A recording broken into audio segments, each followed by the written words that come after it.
We're here with Bengals outside linebacker Thomas Howard. Thomas, thank you very much for joining us today. And you had to feel good about the way you played last season. 99 tackles, 2 forced fumbles. The defense played very well. Yeah. What is it about Mike Zimmer's defense that allows you to make those plays? It's his system, and we all believe and we bought into the system. And I had a decent year. I can definitely play better. So, I definitely want to improve and, and be better for my team next year, because we're just scratching the surface right now of our potential. We have young Pro Bowl talent on offense, Andy, Jermaine, AJ. They're going to be good for a long time, and I'm excited by it. And this is interesting because last year there was so much inconsistency with the team. There were so many questions. What was going to happen with Carson? Was Marvin Lewis coming back?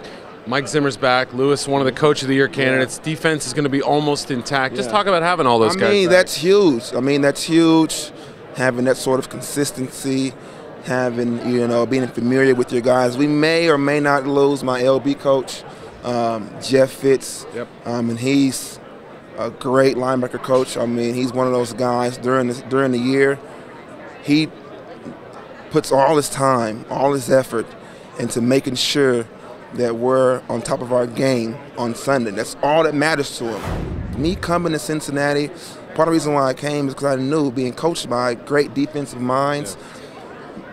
Marvin Lewis drafted Ray Lewis, drafted so many guys with the Ravens. They understand defense. I knew coming here I would become a better player, and more time within the system, more time with being coached by those guys, I'll get better. We'll get better. It's promising. I'm excited about it. I know the season didn't end the way you expected. You got into the playoffs, and a lot of people said you couldn't. Right. How long did that Texas loss stick with you? Is it still sticking with you? And how do you sort of build off that and get to that next level next year? I think if they were playing Sunday, it would have stuck a lot longer. Yeah. But, I went back and, I gave my all. I didn't want any regrets after playing that game. The biggest issue is just not winning the game. It sucks when your season comes to an end like that. We did make the playoffs, but you want to end up here in Indy. You want to end up in New Orleans next year. So when you don't get there, it's a loss for a season. But we'll be back next year, like I mentioned.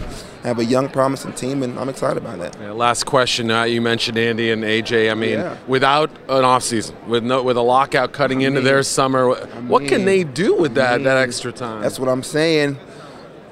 Andy, such a student of the game, he approaches the game like a veteran. I don't know what it is about him.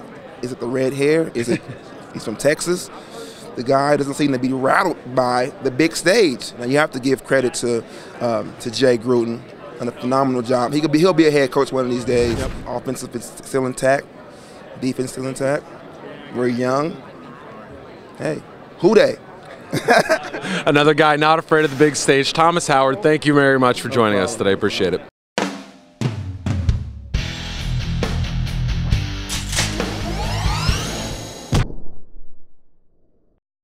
It's never too early to start thinking about the NFL Draft, and Pro Football Weekly's new draft database has you covered.